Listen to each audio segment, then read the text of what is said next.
It has been 41 days since I started this project, and I'm finally at a point where the robot, the butterfly, and the lantern are now set to be painted and assembled. The challenges ahead are that I haven't painted in over 20 years, and I wasn't very good at it back then either. Plus, I'd have issues with motors breaking down. And welcome to part 4 of the robot, the butterfly, and the lantern, where we'll explore the completion of this project and delve into the story of Puzz-L the Capable set in the world of Ionis, which is brought to life in this diorama. Earlier this year, I built and painted my first robot, Lucky the Mandarin, and although I learned a lot, especially about painting, I still have a lot to learn and develop. I decided to start with a butterfly because it has the smallest surface to paint and I had a clear idea of what it would look like. The first color I started painting the wings with was yellow. I soon discovered that using black primer as a starting point and going straight to yellow were both bad ideas with the method and colors I was using. My goal was to start with yellow and blend in other colors on top of that, and starting with black primer meant I had to add a lot more layers for these colors to pop. With what I know now, I should have either started with something lighter or laid down another base layer. I do eventually reach the point where I'm able to layer in reds, greens, blues, and purples to get the result I want. It just took a lot longer than desired. Next, I added rhinestones of different colors around the edges on both sides of the butterfly and completed the wings by adding the gear pieces.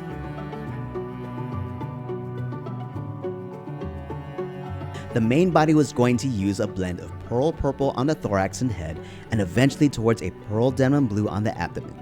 The legs, eyes, and antennae were painted with a mix of flat black, pearl space gray, and hints of pearl purple. To finish the base color of the abdomen, I blended metallic blue. For accents, I added metallic orange to the tips of the antennae, which was also highlighted with some red. To complete the look, I painted the capacitors and gear on the back with pearl deep brown, and then added a dry brush of pearl burgundy to parts of the body, which highlighted the rhinestones, eyes, and decorative gear piece. To complete the process, I added gloss varnish to the metallic pieces and to the visible rhinestones, and a matte varnish to everything else. With that, the painting of the butterfly was complete. In the process of painting the robot, I had no idea what direction I should go. I was also tempted to try out model and miniature paints for the very first time, and I soon discovered that they are amazing compared to the craft paints I've been using. In the first iteration of the robot, I applied a metallic pearl space gray layer accented with Citadel's Poxwalker in specific areas and painted the gears a pearl dark brown to achieve a copper-like appearance. Although I thought it looked cool, I was concerned that it might be too dark to discern the details. For the next iteration, I tried out Vallejos light steel with Citadel's Tyron blue, and I left the gears to have the copper look. But then I felt like the robot looked way too pristine. Since the robot will be traveling in a forest for a long time, I wanted it to look more like a rust bucket by adding in layers of pearl dark brown. But since the lantern was mostly brown, I decided to go with another weathered look. I was inspired when I visited a local botanical garden. One of the rooms had a very humid, misty environment with equipment covered in dirt, rust, and algae, reminiscent of what I thought would be a robot lost in a forest. The final look I aimed for was to have the robot that was made mainly out of steel and cobalt steel, with gears made out of copper. The weathering attributes would include mud, vegetation growth, water stains, and several spots of rust. I made a first attempt at implementing this on the robot with Vallejos khaki green, off-white, a variety of rust paints, and Citadel's Poxwalker. And although I thought it was a great start, I continued refining it till the end of the project. One of my favorite ideas that happened way later in this process was to add flocking to the robot. I thought it looked super cool. This was just amazing to me. For the feet, I decided to make the bottom of them look like dominoes again and use Tamiya's suit to bring them back to their original color. The robot also needed its puzzle piece painted, so I started working on painting it in 4 quadrants with different colors when I received a message from a friend. She told me that she saw a post by someone that stated that the puzzle piece was offensive to people in the autistic community and that the infinity symbol should be used instead. I haven't heard of this before, and neither had several people I knew who were advocates for autism awareness. I took the time to research the statements, and I discovered a comprehensive view of how people in the autistic community have varying levels of acceptance or rejection of the three main symbols used to represent autism. Now that I know this, I acknowledge that this project I've been working on could be a great dialogue piece, but it also made me realize that I need to incorporate the infinity symbol to ensure the conversation is inclusive of all views. While it was a last-minute addition, I worked on creating an infinity symbol. A rainbow-colored symbol represented neurodivergent, and a gold symbol represented autism. Gold is used as the color for autism, as the letters for gold in the periodic table was AU. The idea I had at the time was to hang the symbol on the tail of the robot. The date was already April 6th, and since April was Autism Awareness or Acceptance Month, I wanted to take photos and videos to highlight what I was doing. I quickly added some details to the hook of the lantern, painted it, and assembled everything that I had for the diorama for a quick media shoot. It served as a nice benchmark to gauge progress. This was also a moment when disaster struck. During the media shoot, two motors broke down. One was easily replaceable, while the other one was in a difficult spot. As you can see, the only gears in motion are the ones that move the butterfly's wings. At this moment, I felt defeated, so I considered covering the columns with vines and keeping everything stationary, except for the gears that move the butterfly's wings. I shared that thought with several friends, and they thought the gears turning was super cool. So I persevered and looked for a way to switch out the motor. Off camera, I performed a task that felt like surgery. I drilled holes in the lantern's top, replaced the broken motor, and cleaned the tubes holding the gear pieces in place on the columns to minimize friction. Since I had to remove the gear pieces to clean out the brass tubes, I decided to add more texture to the gear pieces with the Mod Podge, baking soda, and paint mix. The date is now April 15th, 2025, and the CDC just released new data that 1 out of 31 children in the United States are now diagnosed with autism spectrum disorder. Factors contributing to the higher rate include increased awareness of autism, broader diagnostic criteria, improved screening tools, and standardized screening processes. This is definitely a very interesting occurrence, but I decided to keep the feet of the robot as is. The other key thing that I wanted to change was how I integrated the infinity symbol in the piece. The idea to have the symbol hang off of the tail was a last-minute decision that felt cheap and poorly thought out. So I decided to change 2 circles on the head to an infinity symbol using homemade air-dry clay, which is a mix of baking soda, cornstarch, and water.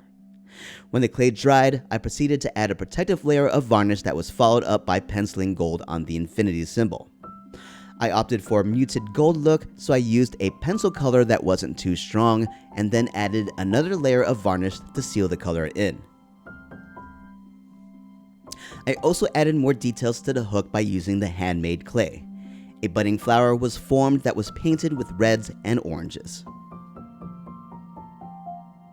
As I continued to add more color to the lantern, I noticed some moss on a tree in my neighborhood and wanted to incorporate it into the diorama. I started off by adding in some green washes towards the bottom of the columns and edges of the diorama floor. For the puzzle pieces, I applied washes of purple, red, orange, yellow, and blue to symbolize the spectrum. The missing piece of the forest floor was painted black, and I used a Tamiya soot powder to darken the areas around the missing piece to create a really fun effect. I proceeded to add flocking to the diorama. Before using flocking for the first time, I conducted a quick test to determine the best application method and glue type I wanted to use, ultimately settling on CA glue due to its fast drying and hardening properties. I was on a time crunch to get this project done before May, and it was now April 27th. I also applied colored moss in key spots along with other shrubbery and continued this look on the gear pieces. Just remember to wear a respirator to avoid breathing in the fumes. On the roof of the lantern, I wanted to add more fall-like colors, so I added a set of autumn flocking. When I looked at what I had done later, all I could see was Cheetos.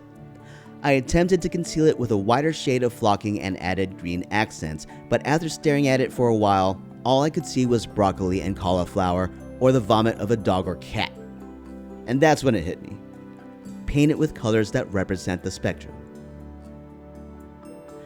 I proceeded to cover everything up with Mod Podge and varnish. After being covered up in masking tape for almost 2 months, it was time to show the base of the lantern some love. I cut up more paint stirring sticks to create corners that would cover up the screws used in construction. For the final look, I stained the wood with tattered angel color wash and proceeded to cover up the base with Mod Podge and varnish. To cover the bottom of the base, I put together a set of paint stirring sticks to secure the circuitry inside. Next, it was time to assemble the circuitry. First, I set up the external wiring that would supply 12 volts of energy to the lantern. I start by using a plastic hole plug, melting a hole in it to fit a female barrel plug that will connect to the external male plug. Using the magic of super glue and baking soda, I create a solid plug that could be inserted into the back of the base.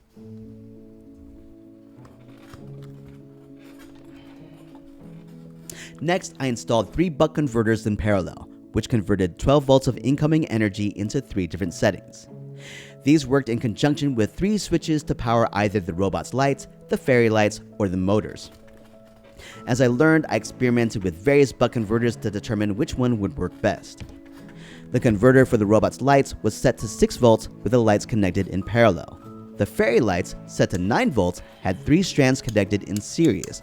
I wish I had connected them in parallel as they would only require 3 volts and the amperage wasn't significant. And the motors, wired in parallel, also received 6 volts. I didn't know this at the time, but the buck converter I installed for the motors was overkill. I purchased a converter that could handle up to 12 amps, which was not needed for these motors that used only 0.08 amps each. Admittedly, I somehow believed that the motors needed 3 amps, meaning that I needed to cover at least 9 amps if they were working in parallel. It was so crazy that I got myself thinking that since the wires I had already laid out for the motors were rated at 0.7 amps. I continued to solder the buck converters to the main line and installed the plug into the base of the lantern. Now that the main power line was installed, it was time to make the robot a permanent fixture in the diorama. On top of feeding the electrical wires into the base, I added another cable to tie the robot down to create a mechanical connection. I continued to solder the electrical wires with the appropriate switch and buck converter and used heat shrink tubes to cover up the soldering work. Using CA glue and baking soda, I complete the installation of the robot to the lantern. I finished the electrical work by wiring the fairy lights and the motors, and before I complete all the detailing for the piece, I decided to do a stress test to make sure everything would work for a long duration of time.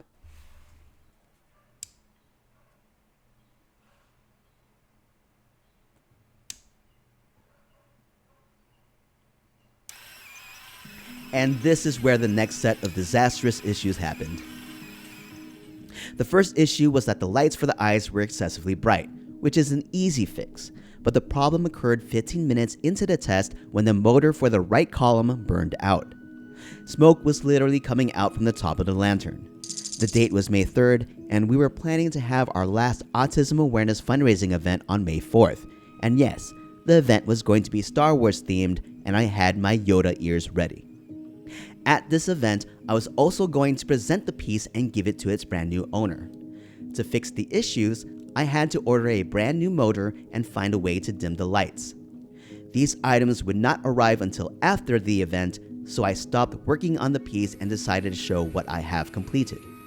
Fortunately, everyone that saw it thought it was super cool, regardless of the few current drawbacks. With more time to thoroughly examine the issues, I can now ensure this piece won't break down. I've come to realize that without a deadline, I could work on this piece indefinitely. As the famous Leonardo da Vinci quote goes, "Art is never finished, only abandoned." I realized that I'll meet the owner of this piece again in early June, and I'm currently on day 82 for this project. I decided that I will stop on day 100, which would be May 23rd. To solve the issue of the extremely bright lights, I had ideas to paint them or cover them in frost, but what seemed to be the best solution was to use an adjustable buck converter where I can manually set the voltage to something that would dim the lights. After discovering how awesome this buck converter is, I deemed it to be my go-to converter. So much better. Now, solving the issue of the broken motor needed more careful thought. Usually, a breakdown is caused by overheating. These are the main reasons why a motor would overheat. Not enough ventilation where it's installed, too much voltage, or it's overworked. Ventilation wasn't an issue, and the motors I installed were rated up to 6 volts, which is exactly what I sent to all 3 of them. That means the motor was overworked. While the motors were working at max capacity, the friction for the gears on the right column pushed that motor over the edge. I had already minimized gear friction, and further reduction would require a complete overhaul of the gear setup, which is not feasible at this point. The plan was to enter surgical mode and replace the right column's motor with a new 12-volt 100 RPM motor. And since the motor on the left column is easily accessible, I'm also going to switch that out with a 12-volt motor. I'm going to keep the 6-volt motor for the gears that turn the butterfly, since that one is also in a difficult position to replace and it has been working fine. I'm going to replace the buck converter with an adjustable one and set it to send out about 5.2 volts to all the motors. My working theories are that the 12-volt motors will provide more torque and have more room to operate since they won't be running at max capacity. And I also wanted to avoid running the 6-volt rated motor at 6 volts to reduce the risk of it breaking it down. This also means that the 12-volt motors will be moving at around 40 RPMs, which I think would be great for this project. After doing an initial test that lasted over 2 hours, everything continued to work perfectly. To boost my confidence even more, I would show the piece running during my virtual fitness classes. I really wanted to make sure that this piece will not break down once I give it to its new owner. Now that the issues were addressed, I can permanently install the butterfly and finish the last set of detailing and painting. I first install the hook on the top of the lantern and secure it with a pin underneath. I installed the rods, connected the wings, and added in CA glue with baking soda to the tube. Following up, I secure the wings to the body of the butterfly with CA glue, add texture to the tube with the Mod Podge, baking soda, and brown paint mix, and finish it off with a layer of burnt umber paint. Afterwards, I add primer painted puzzle pieces to the top of the lantern, finishing all the main structural goals I had for this piece. The rest of the work includes painting, flocking, adding more painted color variations in the diorama, dry brushing, other paint effects, touch-ups, and varnishing. As I show that, it's time to share the story of the robot, the butterfly, and the lantern.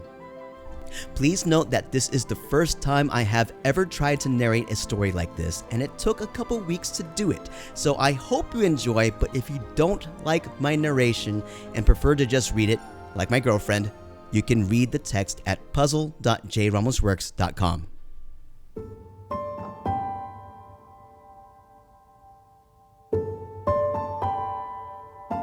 In the world of Aeonis, a magical place called the Painted Forest exists deep in the woodlands where spring and autumn coexist in harmony. Colors from across the spectrum paint a vibrant canvas everywhere you look. The forest teemed with wildlife, creating an orchestra of colorful sounds that blended into a never-ending overture. In the heart of the Painted Forest was a race of small robot folk that lived in a village named Glowhaven. Each robot would have a unique set of physical features, colors, capabilities, and minds. Some had 2 legs with knees and ankles, while others might have a singular wheel. Some robots would have a large antenna for hearing, others would have ears, and some would have both. Despite their physical differences and varying capabilities, all robot folk in Glowhaven shared a common feature: a golden infinity symbol on the top of their heads. The village of Glowhaven was designed to blend in with nature. Homes were built inside the trunks of trees, large hollowed-out roots, or fallen logs that were often covered in a variety of colored moss. The only distinguishable feature of the village was mushrooms, both big and small, that would emit a glowing amber light underneath their caps. A unique phenomenon that could only be found at Glowhaven. The robot folk were protectors of the painted forest. They lived harmoniously with the wildlife, and they would frequently ride on squirrels, birds, or other animals to get from one place to another. While they knew that they were protectors of the forest, after generations of peace, harmony, and abundance, they didn't have a clue about what they needed to protect or from whom. Puzz-L, a young child robot, had large ears, big bright lights for eyes, 2 legs, 2 arms, hands, feet, and a long tail. But he didn't have a mouth and was unable to communicate through talking, beeping, chirping, or humming. He would communicate by flashing his eyes, but sometimes they refused to flash for him. Whenever that happened, he would become frustrated and look incredibly annoyed. Just like other young robot folk, he enjoyed playing outside, but he was especially gifted in solving puzzles. Although he wouldn't tell other robots, his eyes would guide him to find what he was looking for. As he played hide and seek, he could see the footprints and essence of the living thing being tracked, which appeared as a distinct color that reflected its mood. Puzz-L and the other young robots had many differences, but they could easily see the infinite possibilities in each other's unique qualities. Each day became a fun adventure for them as they continually discovered their own strengths and those of each other. As a sacred daily tradition before sunset, all the robot folk would gather in the village center to sing hymns to their creators, the Infinite. There were a few other young robots like Puzz-L that joined in the tradition but did not have the capacity to sing, beep, chirp, or hum. Around him, Puzz-L noticed that the essence of the robots nearby was slightly upset when they realized he wasn't singing. But some of them calmed down once they recalled his inability to sing. Robot folk naturally kept traditions that honored the Infinite, believing this would keep their forest safe and prosperous. The day that the robot folk would call the fading finally arrived. At Glowhaven, the mushrooms suddenly lost their light. The trees in the painted forest faded to dull colors, and the wildlife became aggressive, turning hostile towards both the robot folk and to each other. As the village elders sent a group of scouts to investigate the disturbance, the remaining robot folk gathered in the village center, singing hymns to the Infinite in the hope that the forest would soon return to normal. After several days, the scouts returned to the village to an anxious crowd. They found no single reason for the fading. The robot folk looked to the head elder for what to do next. The head elder, an old robot that had lived for generations, took a moment to think carefully before speaking with conviction. "We have angered the Infinite," the head elder declared. "For the first time in generations, we have young ones who have strayed from nature's traditions. They are nature's divergents," he stated angrily while pointing at Puzz-L. In sudden shock, Puzz-L could see the head elder's essence turn to furious reds and oranges. The essence of the robot folk surrounding him also ignited, erupting into a raging fire. "It is you and others like you that have brought this calamity upon us. We, the children of the Infinite, have lost favor with the divine because we knew you didn't fit our ways, yet we did nothing about it." The loud shouting from the head elder and the angry mob was unbearable to Puzz-L's sensitive ears. Fear and anxiety overwhelmed him, causing his eyes to flash in bright, random colors, which not only blinded some robots, but also sent bolts of radiation that singed others. In a last-ditch effort, the frightened head elder yelled furiously, "Get out, you cursed thing!" as he watched the robot folk fall to the ground, injured by Puzz-L. Puzz-L ran away. In the fading forest, Puzz-L would continue walking without direction for months. He was trapped in his thoughts, going over what had happened again and again. His body paid a toll traveling through mud, rain, and the unforgiving blaze of the sun. His eyes could see the essence of the trees fading away, leafless husks of a recent memory filled with colors of spring and autumn. The only sounds left in the orchestral composition of wildlife were his own footsteps. The forest is almost completely devoid of life, but occasionally, Puzz-L would catch glimpses of an animal's angry or fearful essence in the distance. One day, he tripped, tumbled down a hill, and hit a sharp rock, which left a gash on his back. He finally came to a stop with a tremendous thump at the foot of a tree. Puzz-L sat up straight with his back resting against the rough bark. He looked at his hands and saw that his essence was also fading away. All this was my fault? He thought to himself. Gravity tilted Puzz-L's head downwards as his eyes slowly dimmed until their light went out. There you are!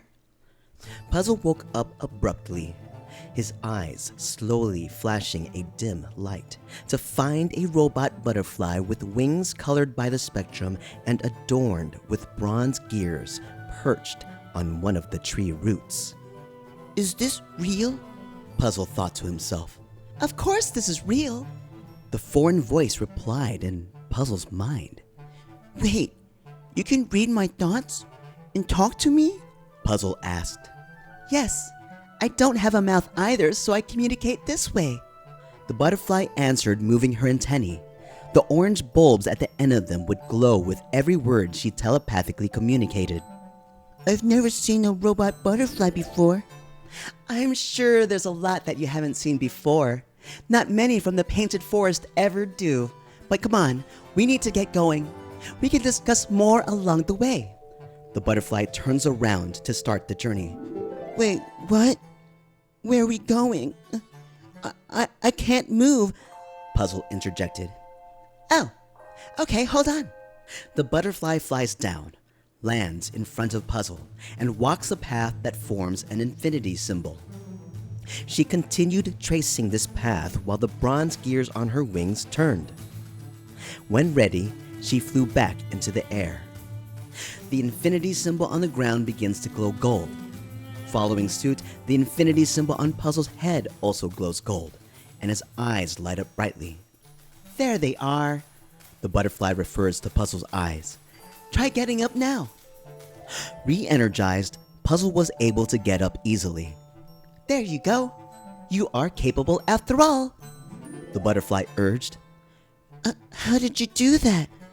Puzz-L inquired as he saw that the essence of the butterfly was of the color gold, and he wondered what that meant. Just like you, I also have some gifts, the butterfly replied. Come on, we need to get going. We're running out of time. The butterfly begins to fly towards their destination. Gifts? Puzz-L questioned. My eyes? I wish I never had them. I've hurt others, and it's terrifying to see what I can see and knowing what these eyes can do. As Puzz-L's eyes flash violently from heightened micro-emotions, they shoot out bolts of radiation that strike the butterfly, causing her to plummet to the ground. She recovers quickly and flutters her wings to act like nothing happened. Puzz-L calms down when he sees her get back up seemingly unharmed and thinks, See what I mean? The butterfly composes herself. Your gift is not a curse. You are not a curse, and you are not the reason why this forest is dying. What we're going to figure out together is how to control your gift and help you be the best version of you. So, hello, my name is Spectra, and I'm a Pathfinder. What's a Pathfinder? Puzz-L asked. Spectra flutters her wings to take to the air. It's a guide of some sort. I find Pass, and today we're going to find yours. She turns to the direction of their destination and starts the journey. I have so many questions in my head, Puzz-L muttered in his mind. I know, I can hear them all. After 31 days of traveling during the day and intense training at night, Puzz-L and Spectra reached their destination. With Spectra's guidance, the young robot learned how to better control his eyes. He mastered how to communicate by flashing his eyes on command, switch his essence view on and off at will, and control his emotions to prevent his eyes from firing uncontrollably. Puzz-L also developed the ability to direct beams of focused energy from his eyes to a singular spot. Spectra also answered a lot of Puzz-L's questions, but many of her answers were filled with ambiguity. I understand that you're good at solving puzzles, Spectra said as they arrived at a foreign object, a lantern fit for a human that was hidden between a cluster of dry brush. We need to solve this one. What is this? Puzz-L asked. This is called a lantern. It's a gift from the infinite, Spectra answered. It's called the light of the spectrum, and it has been here for a very long time. This is what gives this forest life. Was this something that we were supposed to protect? One of many, Spectra proclaimed. But I would say that this is pretty high up in the priority list. Puzz-L examined the lantern. It resembled the painted forest before it faded. There were 4 columns that looked like trees with wooden gears that aligned 2 of the columns in the back. The floor of the lantern was a jigsaw puzzle with a piece missing, a spot that is now covered in soot. Switching the view in his eyes to essence detection, Puzz-L was able to faintly identify the trail of a robot that had taken the missing piece. The mood detected in the robot's essence kept switching between hope and despair. The trail goes this way, Puzz-L said to Spectra when he realized that she was already flying ahead of him. I can read your mind, she replied as they started the next leg of their journey. After following the footprints for a day, Puzz-L and Spectra reached a cave. Puzz-L's sensitive ears could hear music from a distance. When they got closer, both Puzz-L and Spectra could clearly hear the melodies from an object and a female robot singing a melancholy tune. What is that? Puzz-L asked. Spectra was surprised at what Puzz-L was inquiring about in his mind, but she knew exactly what it was. It's called a lute, she explained. It's a musical instrument, one of many. Puzz-L was intrigued about the concept of musical instruments as he studied the strange robot's sad essence through the walls of the cave. More importantly, he also saw the essence of the missing puzzle piece, which was fading away. Puzz-L and Spectra raced towards the puzzle piece, with Puzz-L keeping an eye on the unknown robot. They see the missing piece wrapped in strangling vines that were absorbing its essence. Puzz-L tried to pull the puzzle piece out, but wasn't able to do it by brute strength.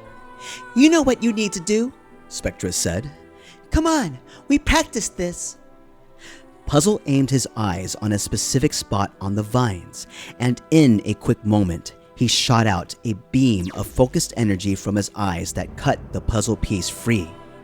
Let's go, Spectra exclaimed. Puzz-L grabbed the missing piece and interjected, Wait, what about the stranger? Spectra darts to the exit. Her? Oh, she's not ready yet, and we have to go before it's too late. Racing towards the lantern, the forest turns pitch black after sunset. Puzz-L continued to trace back the footsteps that are illuminated with the essence of the strange robot back at the cave. The orange bulbs at the end of Spectra's antennae glow bright amber to help light their path. Puzz-L feels the pulse of the missing puzzle piece in his hand, a heartbeat that continues to grow weaker every minute. That puzzle piece is the heart of the lantern, Spectra explained. It is the source of what makes this forest everything that it is. We must hurry. Puzzle grows more sensitive to each passing pulse from the missing puzzle piece, urging him to move faster. He becomes worried that he will not be able to maintain this exhausting pace for long. Spectra senses his thoughts and darts ahead as the gears on her wings start to turn. The wings of the Pathfinder leave a trail of sparkling gold dust for Puzzle to run through. As the robot moves through the dust, he becomes rejuvenated, energized, and filled with an exhilarating rush. His body feels lighter as he is now running on the floating trail of dust, matching the Pathfinder's speed. They both continue moving together at a sustained, accelerated sprint. When Puzzle and Spectra finally reach the lantern, Puzzle proceeds to sit down right in front of the spot of the missing piece. With the puzzle piece in hand, he studied it one last time, thinking, "Wow, this missing piece caused all of this." As he moved to return the puzzle piece to its spot, memories of Glowhaven and his journey up to this point flooded his thoughts until the piece was finally back to where it belonged. Nothing happened. The essence of the puzzle piece was too weak to activate the lantern. Puzzle looked at Spectra and said, "I know what to do." Spectra then read what Puzzle was thinking. "Are you sure?" she questioned. "We haven't really practiced that one." "Yes, I am capable," the confident Puzzle answered. "That you are." Spectra flew up to the top of the lantern to be in a safe spot. When Puzzle knew that Spectra was safe, the infinity symbol on his head began to glow a bright gold. His eyes grew into a blinking light that started to flash wildly and emit a kaleidoscope of colors across the spectrum. Bolts of radiation shot out from his eyes, illuminating the colors of the jigsaw puzzle floor and creating trails of light that traveled up the columns to the top of the lantern. Spectra's wings fluttered wildly. The lantern's gears turned, intensifying the light of the spectrum. Suddenly, a burst of light formed a wave that traveled from the lantern. Each tree that the wave passed through produced spots of lights that eventually illuminated the whole forest, resembling stars blinking in the night. The essence of the painted forest was returning. When the wave of light reached Glowhaven, the infinity symbols of all the robot folk began to glow a bright gold, re-energizing the villagers.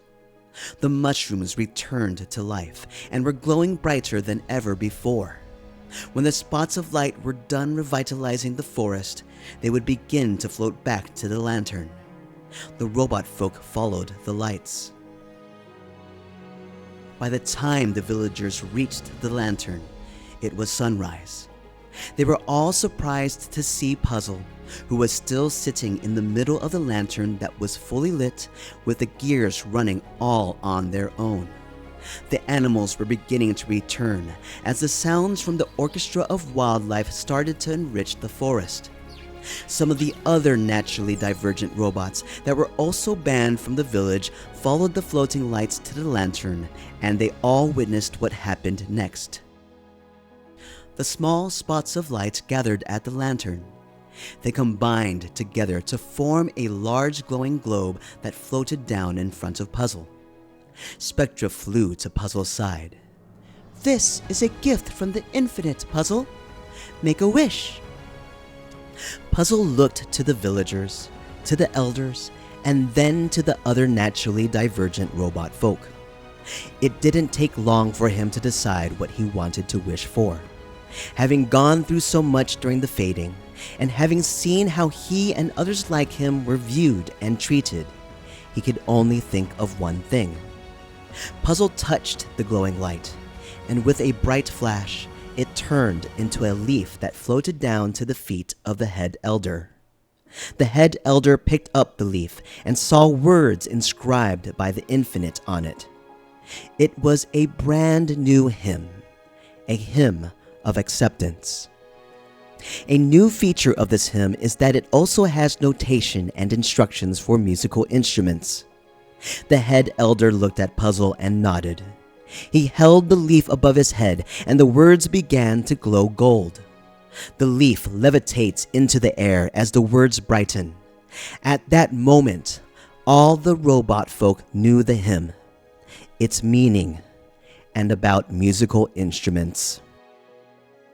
I think Glowhaven is going to be an amazing place for everyone. Puzz-L thought this to himself as he turned to his side, only to discover that the butterfly and her essence had vanished. Epilogue.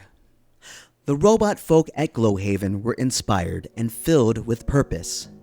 Compelled to live up to their title as protectors of the painted forest, the elders formed the Watch, a ragtag group of selected volunteer robots with various talents and abilities. They were designated to build an outpost near the lantern and guard it. Scouts mounted on wildlife on the ground and in the air were mobilized to search for other powerful relics in the forest. A group of robot folk gifted in botany began work on cultivating the glowing mushrooms in hopes of expanding the light of the village, enabling a bigger and more capable Glowhaven, home to the protectors of the painted forest. Sunset approached, and the robot folk started gathering at the village center for their sacred tradition of singing hymns to the infinite. Robots that couldn't sing, hum, beep, or chirp soon learned to play a variety of musical instruments so that they can actively participate in the tradition. The hymn of acceptance served as a constant reminder to the robot folk to embrace differences, recognize that everyone is capable, and find ways to live in harmony. After the sunset tradition, Puzz-L the Capable was at home preparing for bed when Spectra the Pathfinder suddenly burst through his door. Puzz-L, I'm going to need your help for this one, Spectra exclaimed. She's ready.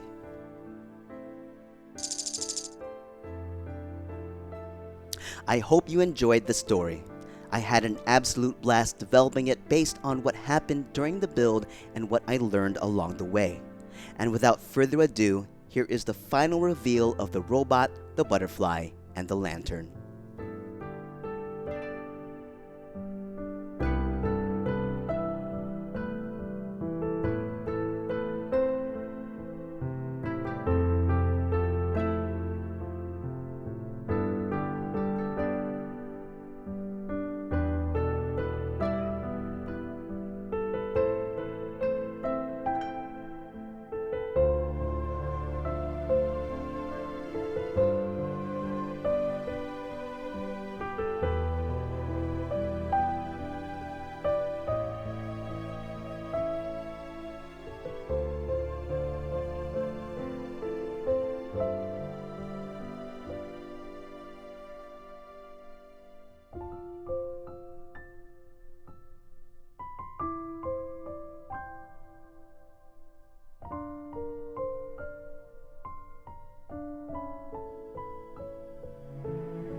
In this whole process, I've learned so much in building this piece about autism and getting a chance to see different views and perspectives in the autistic community.